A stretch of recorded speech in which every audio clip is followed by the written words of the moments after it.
Amigos amados do Jardim dos Ipês, da nossa fraternidade católica reformada dos Filhos de Assis, aproximamo-nos do encerramento do ano de 2015, após o Natal.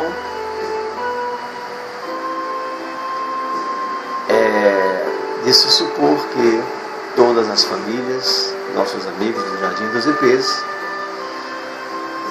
estão bem, em harmonia, contribuindo desta forma para o reino do Senhor. Mas, amigos, eu queria, nesta conversa de hoje, eu gostaria de falar um pouco sobre o conhecimento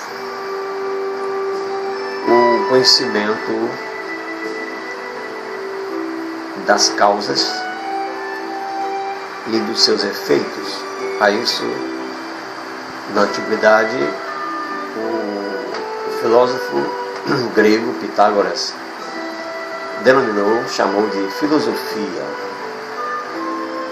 Ele se dizia um filósofo, que significa amigo da sabedoria, porque ele desejava chegar à sabedoria, mas, segundo ele próprio dizia, a sabedoria era propriedade divina. O máximo que ele poderia atingir seria tornar-se um amigo da sabedoria, do saber. Então, nos dias atuais, a filosofia é uma ciência. Mas antes vamos entender o que nós podemos entender por ciência. Entendemos por ciência o conhecimento das causas. Isso é tão importante que muitas vezes pode parecer enfadonho para muitos, né? Mas é a partir desta noção do conhecimento das causas que nós vamos resolver nossos problemas e até nossos conflitos existenciais. Então,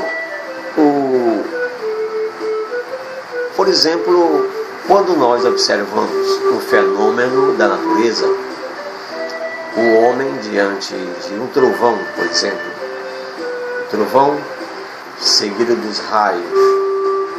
Então o homem, surpreso, ele põe-se a pensar para entender o porquê deste fenômeno. Então, primeiramente ele observa, para, no segundo momento, ele chegar a descobrir as causas imediatas, né, dos fenômenos. Então esse conhecimento imediato das causas, ele é uma tarefa dos cientistas, dos pesquisadores, o conhecimento imediato. Então ele é um conhecimento sistemático, né? O pesquisador chega às causas através das pesquisas, do experimento. Mas a filosofia, ela tem um alcance maior, mais profundo. Ela vai além do conhecimento imediato. Ela vai ao conhecimento da causa primeira, da causa remota, para chegar ao conhecimento da causa suprema, que é Deus. E nesse conjunto temos também o conhecimento popular. O conhecimento popular se faz exclusivamente pela intuição, ou seja, ele é assistemático, ele não pesquisa, ele observa e então tira as suas conclusões. Agora, por que eu estou falando todas essas coisas? Porque na medida em que nós vamos nos organizando como uma comunidade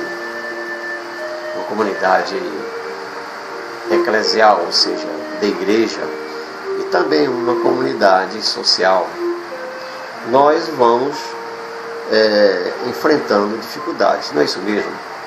Eu tenho certeza que vocês que estão à frente da Associação dos Moradores do Jardim dos Ipês já sentiram isso na pele, né? Mas não se surpreendam, meus amados. Isso é um processo natural. Aí é que entra o saber filosófico, né? Você procurar entender, você, pelos efeitos, né? Você procurar conhecer as causas.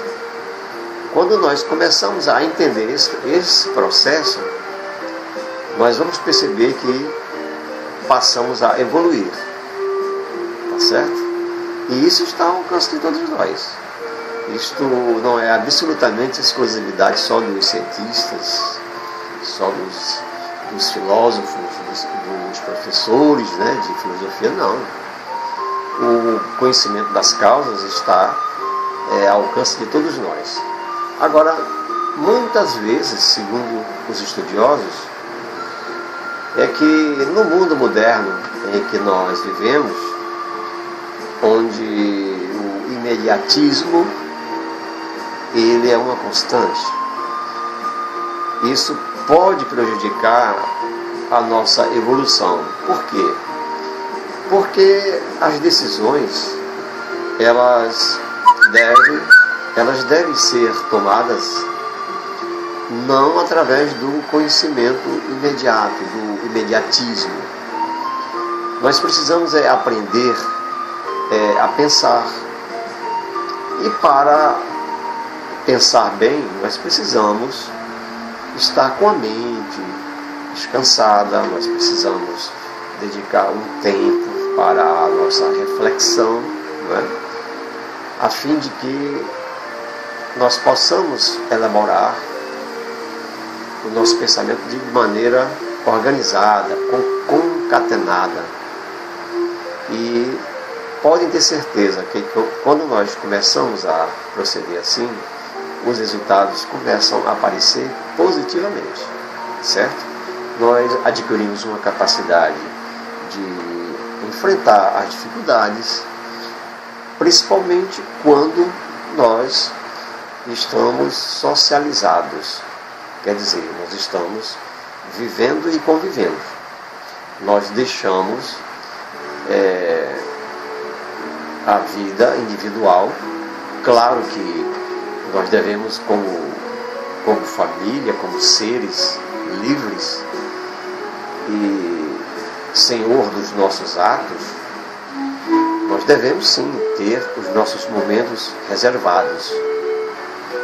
Nós devemos ter os nossos momentos reservados para a família, os momentos reservados para a conversa com nossos filhos, o momento reservado para a conversa entre marido e mulher, em todos os sentidos, o momento reservado do núcleo familiar, da família. E é um direito sagrado. E cabe a todos nós que convivemos em sociedade compreender esse direito inalienável, quer dizer, que não pode ser postergado, quer dizer, você pode abrir mão desse direito. Agora, a partir do momento em que nós, dentro de uma comunidade, do nosso loteamento do Jardim dos Ipês, nós nos propomos a desenvolver um trabalho social, aí nós devemos nos preparar para aprender a compartilhar as nossas dificuldades. Então nós separamos então a nossa vida individual, privada, e aí nos abrimos à discussão e à busca das soluções em benefício de toda a comunidade. Então, isso tudo é filosofia, né? Então, isso tudo é filosofia, é aprendizado, vamos dizer assim. Então, esse desejo de saber, de conhecer os fenômenos, não apenas de enumerar os fenômenos, né? Mas de compreendê-los. Primeiro nós temos que apreender o fenômeno, ou seja, aprender é observar, é trazer o fenômeno e depois vamos compreendê-los. Então, eu aqui dei como exemplo um fenômeno da natureza, o trovão, a chuva, o raio, mas existem também os fenômenos sociais. E aí existe uma disciplina própria para esse objeto, que é a sociologia, o estudo da vida em comum, da vida comunitária. Sociologia é uma palavra, a origem dessa palavra vem do latim, socios, que significa companheiro, e logos, logia, tratado, estudo sobre a vida em sociedade. Então isso é importante que nós tenhamos essas noções. Agora vamos aqui refletir sobre ensinamentos, sobre princípios, né, filosóficos que nós chamamos de filosofia perene, que não muda. Então Santo Tomás de Aquino exprime claramente o processo da mente humana. Ele diz: há em todo homem um desejo natural de conhecer as causas daquilo que percebe. É, portanto, em consequência desta admiração, quer dizer, admirar é observar aquilo que se passa em nossa volta, ou seja, objetivamente, fora do eu, né?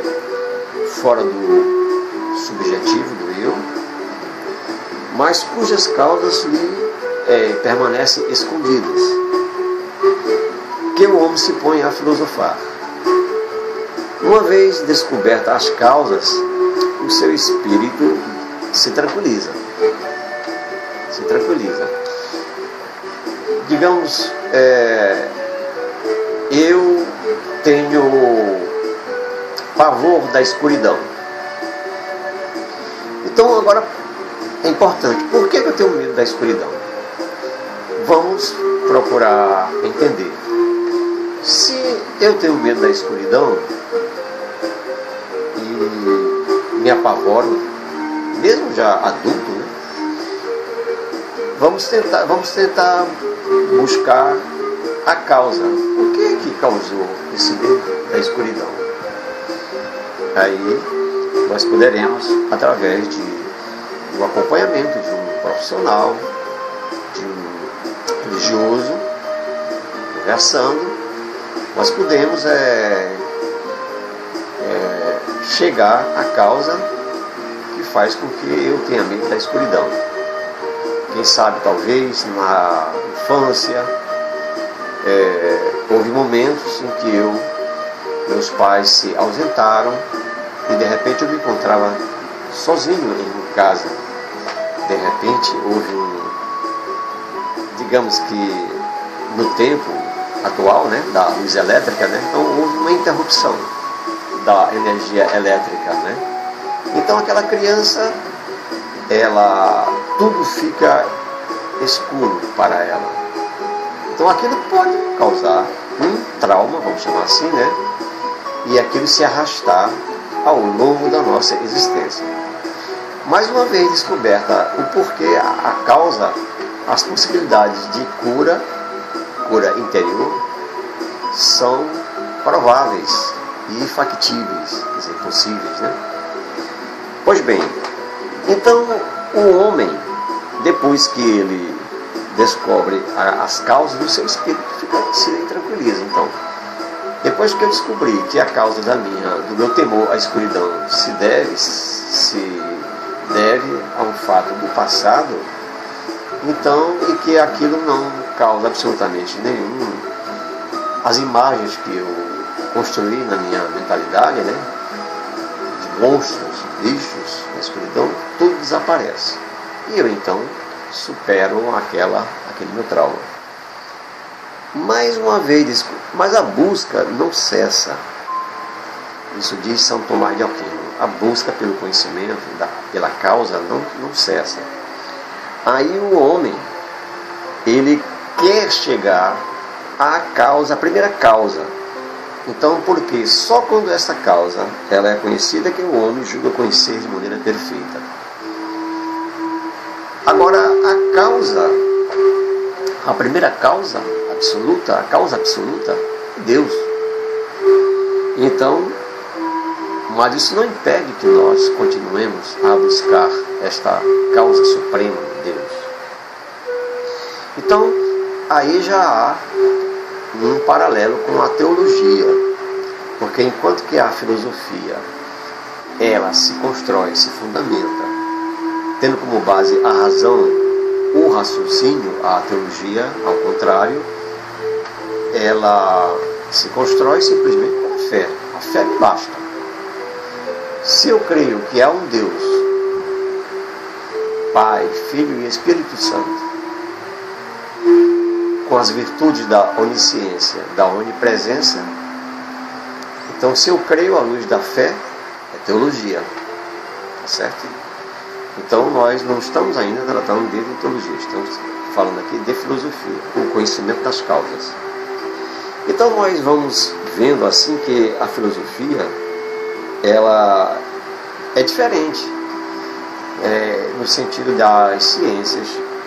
Por exemplo, quando o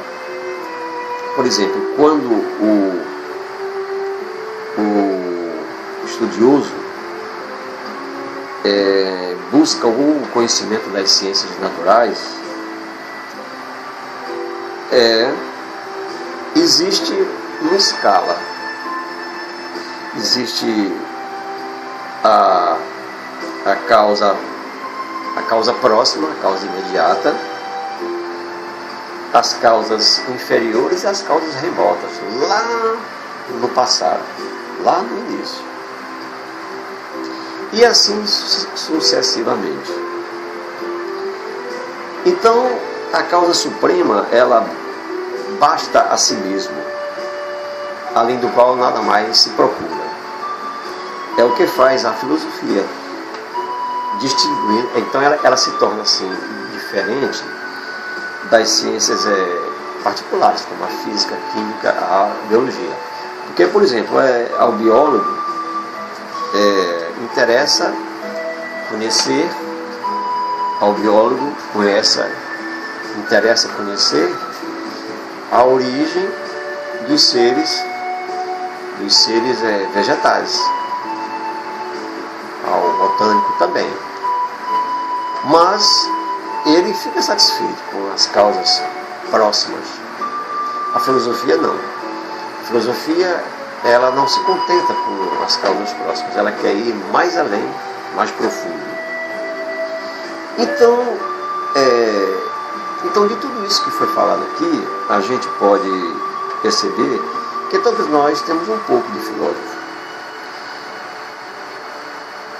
Mesmo aquele homem que se preparou, o cientista que pesquisa, ele necessita de explicações mais amplas ou globais, que aí nós chamamos de cosmovisão, visão do mundo, visão global.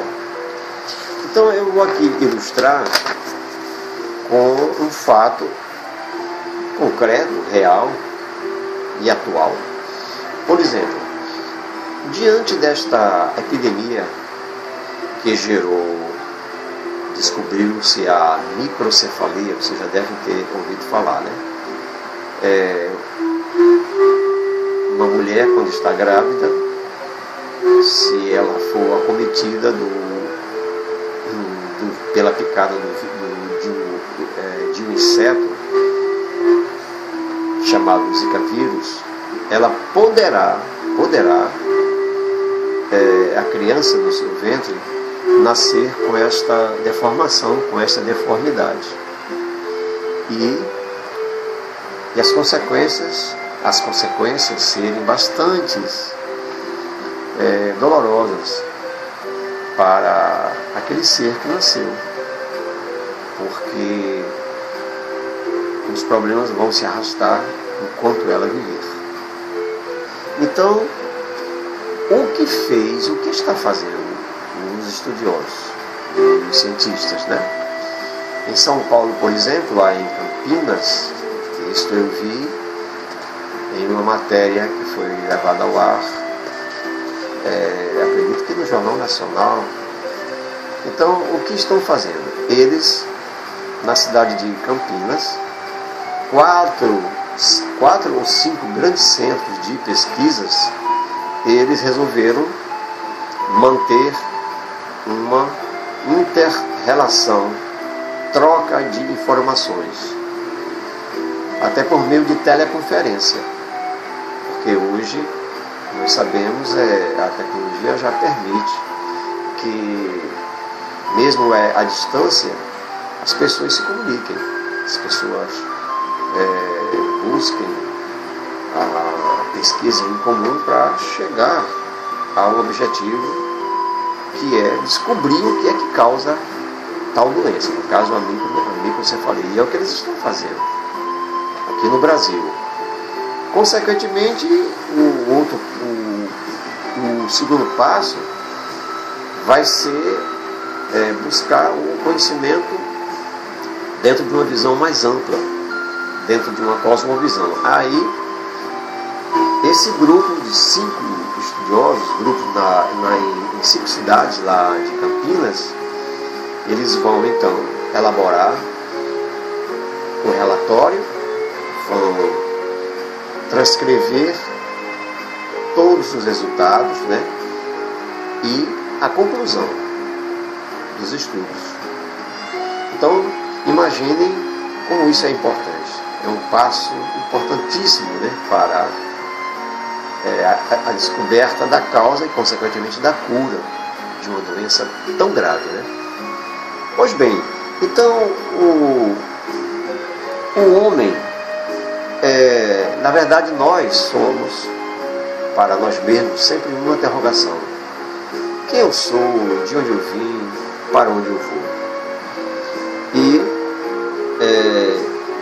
então, se o homem quer dar um sentido à sua vida, se nós queremos dar sentido à nossa vida,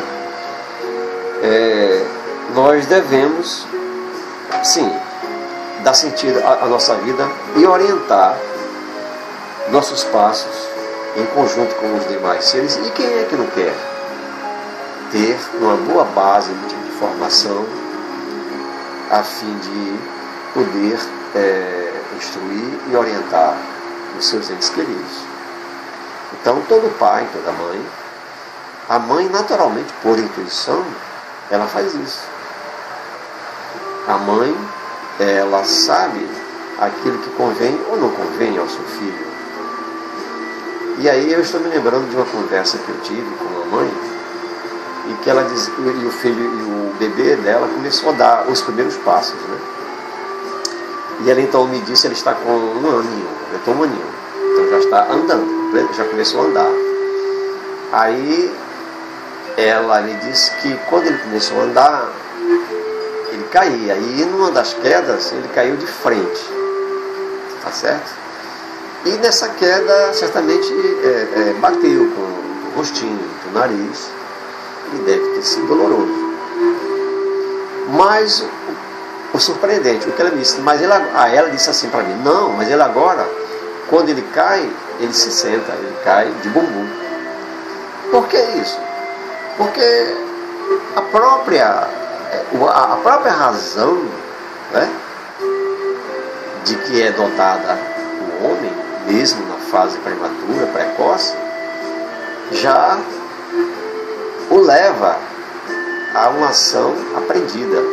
Primeiro ele caiu, bateu com o rosto, aí doeu, magoou.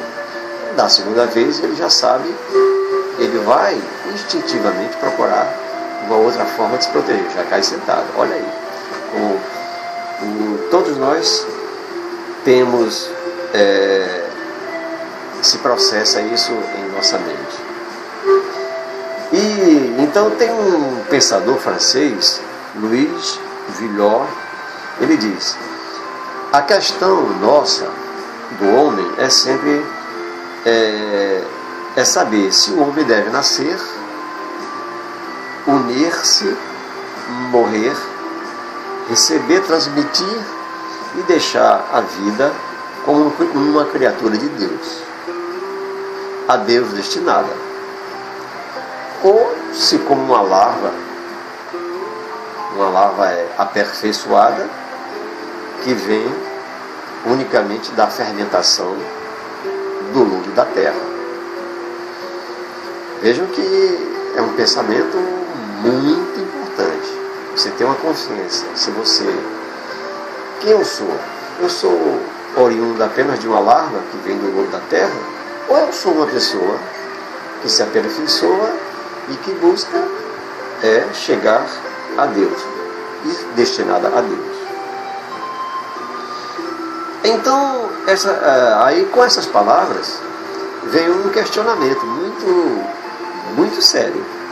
Então a grande pergunta é essa: então, o que é a vida humana?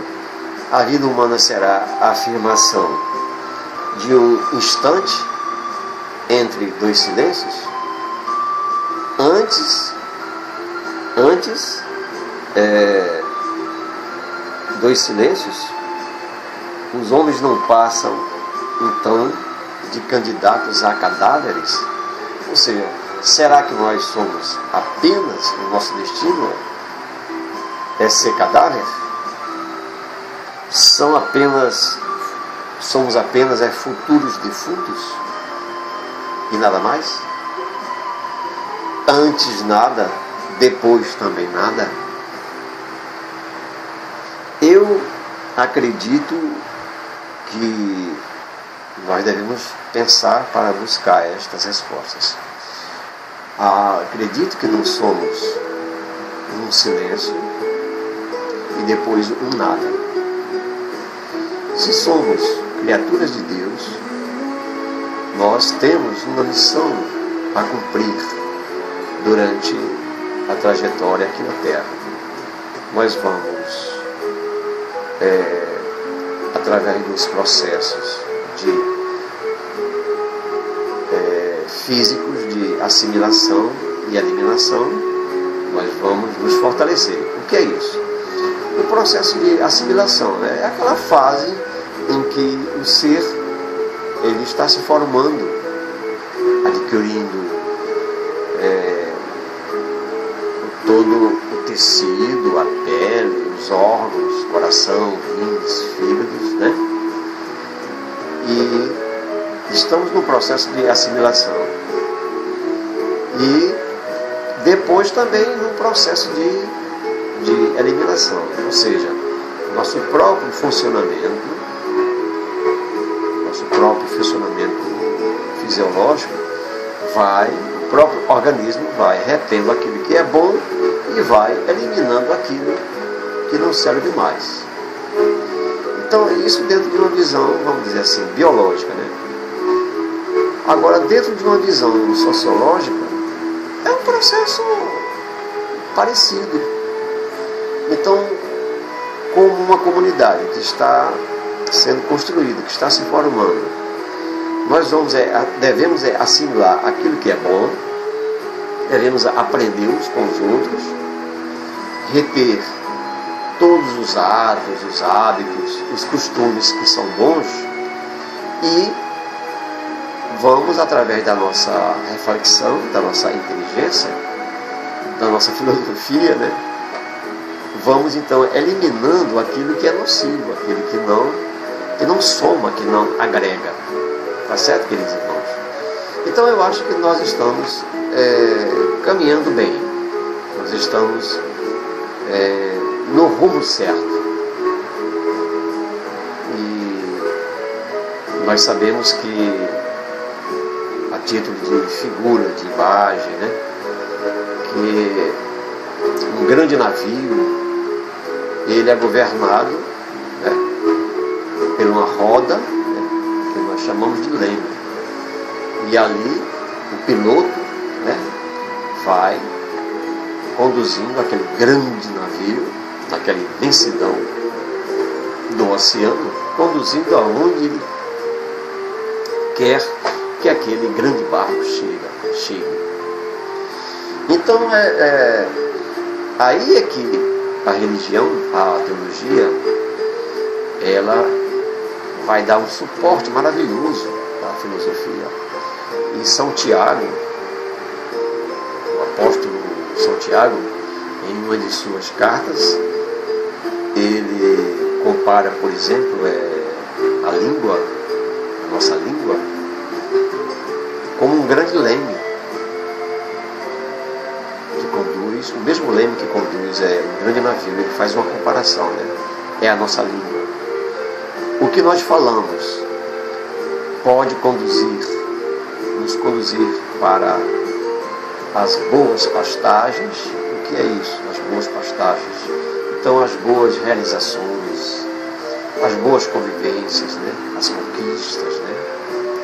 Nossos sonhos podem se realizar, tornarem-se realidade à medida em que nós acreditemos neles. Nossos sonhos de um lugar bom para se viver, um lugar bom para nós morarmos, não apenas morar, mas vivermos, né? Nossas realizações como seres humanos, no campo da realização profissional, no campo das amizades, das relações afetivas, né? No campo da construção saudável da família. Tudo isso são possibilidades que elas estão diretamente relacionadas com as nossas potencialidades. Então, todos nós somos seres potenciais. O que é potência? É a capacidade, de poder, de querer. Agora, nem sempre essas nossas potencialidades elas são desenvolvidas.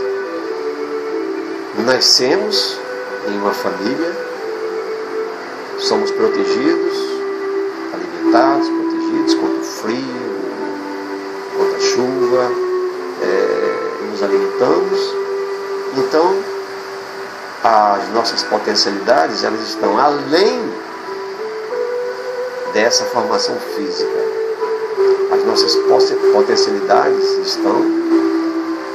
se formarão a partir do momento em que nós temos como o grande arquiteto dessa construção maravilhosa que é a vida humana, Deus. Não se pode educar o homem sem Deus. Daí a necessidade de um processo, de um meio que nós chamamos religião, que significa nada mais, nada menos do que religar-se a Deus. Porque essa ligação ela foi rompida, ela foi quebrada a partir do momento em que o homem, pela sua soberba, pela sua desobediência, ele preferiu distanciar-se de Deus. E quando isso ocorreu, então deu-se desta forma o grande pecado da origem. O homem se afasta de Deus. Mas Deus não nos desamparou e não nos desampara. Nós estamos já habituados a ouvir que Deus se faz presente em todos os momentos de nossa vida.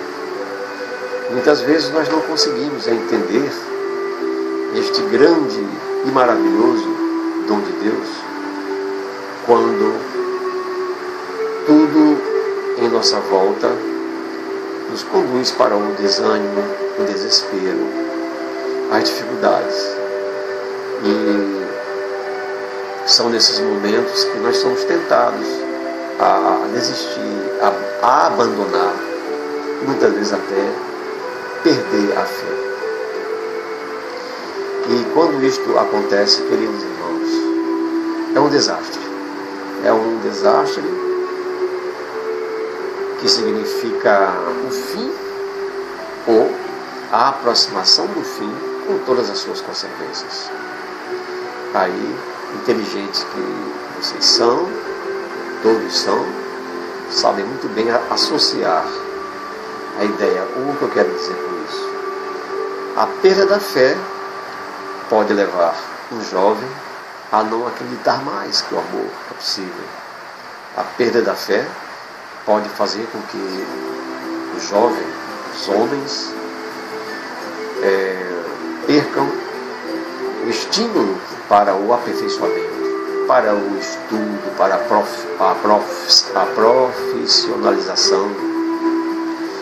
E aí ficamos, pela perda da fé, extremamente vulneráveis, porque o inimigo, o mal, o adversário, chamem o diabo, o demônio, ele, com os seus tentáculos, com as suas seduções, vem e se instala ao redor de todos nós. E dentro de uma visão específica, neste caso que eu estou falando, né? Principalmente diante do jovem e de uma família, de um lar desestruturado, então o campo fica extremamente favorável à atuação do maléfico. Aí abrem-se as portas para a prostituição, para o consumo das drogas, além das drogas chamadas lícitas, leves, como o álcool. Hoje convivemos com a terrível devastação das drogas pesadas, como crack, cocaína, devastando famílias, destruindo sonhos, matando a inocência, fazendo secar o jardim do amor, que todos nós imaginamos um dia construir quando viemos a este mundo. E a família que está em Deus e com Deus é como se ela fosse os jardineiros, os construtores de um grande jardim, de rosas perfumadas, bonitas, onde quando nós amanhecemos, acordamos, abrimos a janela de nossa casa, nós vislumbramos um cenário maravilhoso, o sol brilhando, as árvores frutificando, as águas correndo, rio abaixo, e o amor, a mão de Deus, fazendo todo o milagre que a Mãe Natureza nos oferece. Portanto, irmãos, isso tudo tem ligação direta com a filosofia, certo? Por mais que nós nos sintamos pequenos, menores,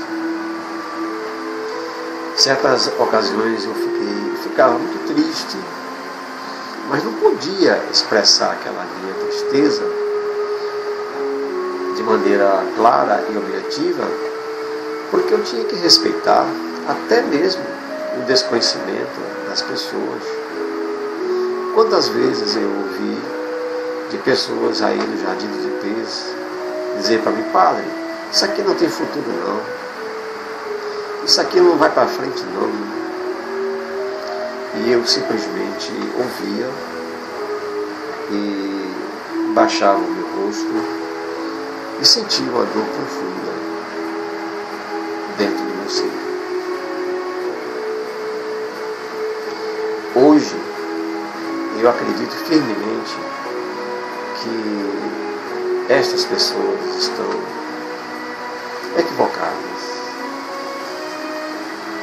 Todos vocês são criaturas com as suas potencialidades, com seus dons, com suas capacidades de amar, sobretudo amar. E dizer sempre não ao ódio, ao desamor, à ira, à inveja. E todos nós, em torno da mesma mesa, a mesa da Eucaristia, neste Natal e neste Ano Novo que se aproxima, nós vamos dizer: Senhor, fica conosco para sempre. Amém. Louvado seja o nome de nosso Senhor Jesus Cristo.